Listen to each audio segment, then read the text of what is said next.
ನಮಸ್ಕಾರ ವೀಕ್ಷಕರೇ, ಸೂರ್ಯೋದಯ ಡಿಆರ್ ಚಾನಲ್ಗೆ ಸ್ವಾಗತ. ಇವತ್ತು ನಾನು ನಿಮ್ಮ ಹತ್ರ ತಾಳಿಪಿಟ್ಟು ಮಾಡೋದು ಹೇಗೆ ಅಂತ ಶೇರ್ ಮಾಡ್ತಾ ಇದ್ದೀನಿ. ಮೊದಲನೇದಾಗಿ ಒಂದು 4 ಹಸಿಮೆಣಸಿನ್ಕಾಯಿ ನಾನು ಮಿಕ್ಸಿ ಮಾಡ್ಕೊಳ್ಳೋಕೆ ಹಾಕ್ಕೊಳ್ತಾ ಇದ್ದೀನಿ.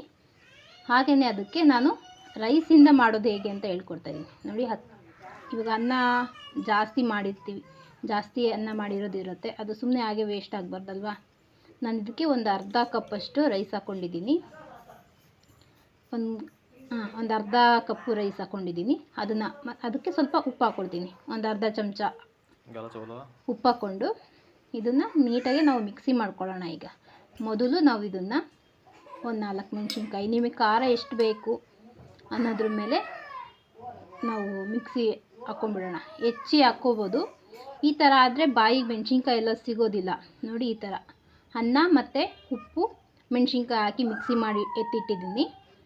ಈಗ ನಾವು ತಾಳಿಪಿಟ್ಟು ಮಾಡೋದಕ್ಕೆ ಏನೇನು ಬೇಕು ಅಂತೇಳಿ ನೋಡಿ. ಮಿಕ್ಸಿ ಮಾಡಿರೋ ಅನ್ನ, ಮೆಣಸಿನ್ಕಾಯಿ, ಉಪ್ಪು ನಾನು ಈ ಥರ ಒಂದು ಬಾಣಲಿ ಒಳಗಡೆ ಕಲಿಸ್ಕೊಳ್ಳೋದಕ್ಕೆ ಬೇಕಾಗುತ್ತಲ್ಲ ಇಟ್ಟಿದ್ದೀನಿ. ನಾನು ತಾಳಿಪಿಟ್ಟು ಮಾಡೋದಕ್ಕೆ ಉಪ್ಪು ಮತ್ತು ಕೊತ್ತಂಬರಿ ನೋಡಿ ಎತ್ತಿಟ್ಕೊಂಡಿದ್ದೀನಿ. ಕೊತ್ತಂಬರಿ ಕಟ್ ಮಾಡಿ ಇಟ್ಟಿದ್ದೀನಿ, ಕ್ಯಾರೆಟ್ ತುರಿದಿದ್ದೀನಿ, ಸಬ್ಬಸಿಗೆ ಸೊಪ್ಪು ಕಟ್ ಮಾಡಿ ಎತ್ತಿಟ್ಟಿದ್ದೀನಿ, ಕರಿಬೇವು ಮತ್ತು ಒಂದು 2 ಚಮಚ ಜೀರಿಗೆ, ಆಮೇಲೆ ಒಂದು 4 ಈರುಳ್ಳಿ ಸಣ್ಣದಾಗಿ ಕಟ್ ಮಾಡಿದ್ದೀನಿ, ಆಮೇಲೆ ಹುರ್ಗಡ್ಲೆನ ಪುಡಿ ಮಾಡಿ ಎತ್ತಿಟ್ಕೊಂಡಿದ್ದೀನಿ. ನಮಗೆ ತಾಳಿಪಿಟ್ಟು ಮಾಡಲಿಕ್ಕೆ ಇಷ್ಟು ಸಾಮಗ್ರಿಗಳು ಬೇಕು. ಆದಷ್ಟು ತರಕಾರಿ ಎಲ್ಲ ಚಿಕ್ಕದಾಗಿ ಕಟ್ ಮಾಡಿಕೊಂಡ್ರೆ ನಮಗೆ ಲಟ್ಟಿಸೋದಕ್ಕೆ ಕಷ್ಟ ಆಗೋದಿಲ್ಲ. ಈಗ ನೋಡಿ, ಇದಕ್ಕೆ ನಾನು ಒಂದು 1/4 kg ಅಷ್ಟು ಅಕ್ಕಿ ಹಿಟ್ಟು ತೊಗೊಂಡಿದ್ದೀನಿ. ತಾಳಿಪಿಟ್ಟು ಮಾಡಲಿಕ್ಕೆ ಅಕ್ಕಿ ಹಿಟ್ಟು ಬೇಕು. ನೋಡಿ, ಇಷ್ಟು ಸಾಮಗ್ರಿಗಳು ನಾವು ರೆಡಿ ಇಟ್ಕೊಂಡಿರಬೇಕು. ನೀವು ನೋಡಿ, ಇದೆಲ್ಲ ಐಟಮ್ಸಿಂದ ನಾವು ನೀಟಾಗಿ ಪ್ರಿಪೇರ್ ಮಾಡ್ಕೊಂಡ್ಬಿಡ್ಬೋದು ಎಲ್ಲ ತರಕಾರಿ. ಇವಾಗ ಕೆಲವೊಬ್ಬೊಬ್ಬರು ಎಣ್ಣೆ ರೊಟ್ಟಿ ಅಂತ ಹೇಳ್ತಾರೆ, ಮಸಾಲೆ ರೊಟ್ಟಿ ಅಂತ ಹೇಳ್ತಾರೆ. ಇದಕ್ಕೆ ನಾವು ನಮ್ಮ ಮನೇಲಿ ತಾಳಿಪಿಟ್ಟು ಅಂತ ಕರಿತೀವಿ. ನೋಡಿ, ಈ ಥರ ಮಿಕ್ಸಿ ಮಾಡಿರೋದಕ್ಕೆ ಒಂದು 1/4 kg ಅಷ್ಟು ಅಕ್ಕಿ ಹಿಟ್ಟು, ಮತ್ತು ಇದು ಕೂಡ ಒಂದು 1/4 kg ಅಷ್ಟು ಆಗ್ಬೋದು. ಕಟ್ ಮಾಡಿರೋದು ಚಿಕ್ಕದಾಗಿ ಕಟ್ ಮಾಡಿ ಎತ್ತಿಟ್ಟಿದ್ದೀವಿ. ಇದನ್ನು ಹಾಕ್ಕೊಳ್ಳೋಣ. ಹಾಗೆಯೇ ನಾವು ಇದಕ್ಕೆ ಕೊತ್ತಂಬರಿ ಚಿಕ್ಕದಾಗಿ ಕಟ್ ಮಾಡಿ ಎತ್ತಿಟ್ಟಿದ್ದೀನಿ. ನೋಡಿ, ಕೊತ್ತಂಬರಿ ಆ್ಯಡ್ ಮಾಡ್ತಾಯಿದ್ದೀನಿ.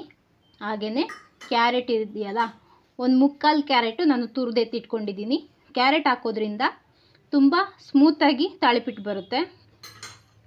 ನೋಡಿ, ಇದಕ್ಕೆ ನಾನು ಸಬ್ಬಸಿಗೆ ಸೊಪ್ಪು ಒಂದು ಕಟ್ಟು ಪೂರ್ತಿ ಚಿಕ್ಕದಾಗಿ ಕಟ್ ಮಾಡಿ ತೊಳೆದ್ಬಿಟ್ಟು ಕಟ್ ಮಾಡಿ ಎತ್ತಿಟ್ಟಿರೋದು. ಈ ಥರ ಕಟ್ ಮಾಡಿ ಎತ್ತಿಟ್ಕೊಂಡ್ರೆ ನಮಗೆ ಚೆನ್ನಾಗಿ. ಆಮೇಲೆ ಹಸಿ ಕರಿಬೇವು ಫ್ಲೇವರು ಚೆನ್ನಾಗಿರುತ್ತೆ, ನಮ್ಮ ಏರ್ಗೂ ಕೂಡ ಒಳ್ಳೆಯದು. ಕರಿಬೇವು ಹಾಕೋದ್ರಿಂದ ನಾವು ಎಷ್ಟು ತಿಂತೀವೋ ಅಷ್ಟು ಒಳ್ಳೆಯದು.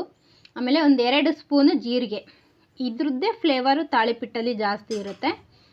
ಇದು ಮತ್ತು ಹುರ್ಗಡ್ಲೆ ಕೂಡ ನಾನು ಪೌಡ್ರ್ ಮಾಡಿ ಹಾಕಿದ್ದೀನಿ, ಹಾಗೆ ಕೂಡ ಹಾಕಬಹುದು, ಅದು ಹಾಗೆ ಬಾಯಿಗೆ ಸಿಗ್ತಾ ಇರುತ್ತೆ. ಇದು ಮಿಕ್ಸಿ ಮಾಡಿಬಿಟ್ಟು ನಾನು ಇದಕ್ಕೆ ಒಂದು ಸ್ವಲ್ಪ ಉಪ್ಪು ಹಾಕ್ಕೊಳ್ತೀನಿ. ಆಗಲೇ ಮಿಕ್ಸರ್ಗೂ ಕೂಡ ಉಪ್ಪು ಹಾಕಿದ್ವಿ ಅಲ್ಲ, ಇದಕ್ಕೂ ಒಂದು ಸ್ವಲ್ಪ ಹಾಕ್ಕೊಳ್ತೀನಿ. ನಮಗೆ ಎಷ್ಟು ಬೇಕು ರುಚಿಗೆ ನೋಡಿ ನಾವು ಹಾಕ್ಕೋಬೇಕಾಗತ್ತೆ. ಇದನ್ನು ಎಲ್ಲ ನೀಟಾಗಿ ಕಲಿಸ್ಕೋಬೇಕು. ಹಾಗೆಯೇ ನಮ್ಮ ಚಾನಲ್ ನೋಡ್ತಾ ಇರೋರು ನಮ್ಮನ್ನು ಸಬ್ಸ್ಕ್ರೈಬ್ ಮಾಡ್ಕೊಳ್ಳಿ. ನಮ್ಮದು ಯಾವುದೇ ವೀಡಿಯೋಸ್ ಆಗಲಿ ನಿಮಗೆ ಬೇಗ ಬಂದು ತಲುಪುತ್ತೆ. ಹಾಗೆಯೇ ಆದಷ್ಟು ಶೇರ್ ಮಾಡಿ ಮತ್ತು ಲೈಕ್ ಮಾಡಿ, ನಮ್ಮ ಚಾನಲ್ನ ನಮಗೆ ಸಪೋರ್ಟ್ ಮಾಡಿ. ನೋಡಿ, ಈ ಥರ ಆದಷ್ಟು ನಾನು ನೀರೇನು ಹಾಕ್ತಾಯಿಲ್ಲ. ನಾವು ಅನ್ನ ರುಬ್ಬಿ ಮಿಕ್ಸಿ ಮಾಡಿಟ್ಟಿರ್ತೀವಲ್ಲ, ಅದು ಮತ್ತು ಕ್ಯಾರೆಟಲ್ಲೇ ನೀರಿನ ಅಂಶ ಇರುತ್ತೆ, ಅದರಲ್ಲೇ ಮತ್ತೆ ನಾನು ನೀರೇನು ಆ್ಯಡ್ ಮಾಡಿಲ್ಲ. ನೀವು ಇದನ್ನೇ ಕೂಡ ನೋಡಿ, ಈ ಥರ ನಾನು ರೆಡಿ ಮಾಡಿ ಕಲಸಿಟ್ಟಿದ್ನಲ್ಲ, ಕವರಿಗೂ ಕೂಡ ಎಣ್ಣೆ ಹಚ್ಕೋಬೇಕು, ನಮ್ಮ ಕೈಗೂ ಎಣ್ಣೆ ಹಚ್ಕೋಬೇಕು. ನೋಡಿ, ಒಂದು ಚಪಾತಿ ಮಾಡ್ತೀವಲ್ಲ ನಾವು, ಆ ಚಪಾತಿಗಿಂತ ಸ್ವಲ್ಪ ದೊಡ್ಡದಾಗಿದ್ದರೆ ಸಾಕು. ತವ ರೆಡಿ ಇಟ್ಕೊಂಡಿದ್ದೀನಿ ನಾನು, ಅದಕ್ಕೆ ಸ್ವಲ್ಪ ಆಯಿಲ್ ಹಾಕ್ಕೊಂಡಿದ್ದೀನಿ. ಹಾಗೆ ಹಾಕೋದ್ರಿಂದ ಅಂಟ್ಕೊಂಡ್ಬಿಡುತ್ತೆ. ಸ್ವಲ್ಪ ಆಯಿಲ್ ಹಾಕ್ಬಿಟ್ಟು ತವಾಗೆ ಹಾಕಿದರೆ ಅಂಟ್ಕೊಳ್ಳೋದಿಲ್ಲ. ಇದನ್ನು ಹಾಗೆ ಕೂಡ ಲಟ್ಟಿಸ್ಬೋದು, ಇಲ್ಲಾಂದರೆ ಲಟ್ಟಣಿಕೆ ತೊಗೊಂಡು ಸ್ವಲ್ಪ ಎಣ್ಣೆ ಹಚ್ಕೊಂಡು ಲಟ್ಟಿಸೋದ್ರಿಂದ ಬೇಗನೆ ಆಗುತ್ತೆ. ತರಕಾರಿ ಅದಕ್ಕೆ ಹಾಕಿರೋದು ಈರುಳ್ಳಿ ಎಲ್ಲ ನಾವು ಆದಷ್ಟು ಚಿಕ್ಕದಾಗಿ ಕಟ್ ಮಾಡಿದರೆ ಈ ಥರ ನಮಗೆ ಲಟ್ಟಿಸೋದಕ್ಕೆ ಈಸಿ ಆಗುತ್ತೆ. ಇಲ್ಲಾಂದರೆ ಮಧ್ಯೆ ಕಟ್ಟಾಗುತ್ತೆ. ನೋಡಿ, ಆದಷ್ಟು ನಿಮಗೆ ನಿಧಾನಕ್ಕೆ ಲಟ್ಟಿಸ್ಕೊಂಬಿಡಿ. ನೋಡಿ, ಈ ಥರ ಕೈಯಲ್ಲಿ ಕೂಡ ನಾವು ನೀಟಾಗಿ ಮಾಡ್ಕೋಬೋದು. ಸೈಡೆಲ್ಲ ಸ್ವಲ್ಪ ಕಟ್ಟಾಗಿರುತ್ತಲ್ಲ, ಅದನ್ನೆಲ್ಲ ನಾವು ನೀಟ್ ಮಾಡ್ಕೋಬೋದು. ನೀವು ತಿನ್ನೋದಕ್ಕೆ ಚೆನ್ನಾಗಿರುತ್ತೆ, ತಾಳಿಪಿಟ್ಟು ಟೇಸ್ಟಿಯಾಗಿರುತ್ತೆ. ಈಗ ಸೊಪ್ಪು ಮತ್ತು ಕ್ಯಾರೆಟು ಎಲ್ಲ ಹಾಕಿರೋದ್ರಿಂದ ಟೇಸ್ಟಿ ಚೆನ್ನಾಗಿರುತ್ತೆ. ತಾಳಿಪಿಟ್ಟು ಮತ್ತು ಇದ್ರ ಜೊತೆ ಕಾಯಿ ಚಟ್ನಿ ಜೊತೆ ತಿಂದರೆ ಸೂಪರಾಗಿರುತ್ತೆ. ಬಿಸಿ ಬಿಸಿ ತಾಳಿಪಿಟ್ಟು ನೀವು ಒಮ್ಮೆ ಮನೆಯಲ್ಲಿ ಟ್ರೈ ಮಾಡಿ. ಹಾಗೆಯೇ ನಮ್ಮ ಚಾನಲ್ನ ಆದಷ್ಟು ಶೇರ್ ಮಾಡಿ. ನೋಡಿ ಚೆನ್ನಾಗಿದೆ ಅಲ್ವಾ.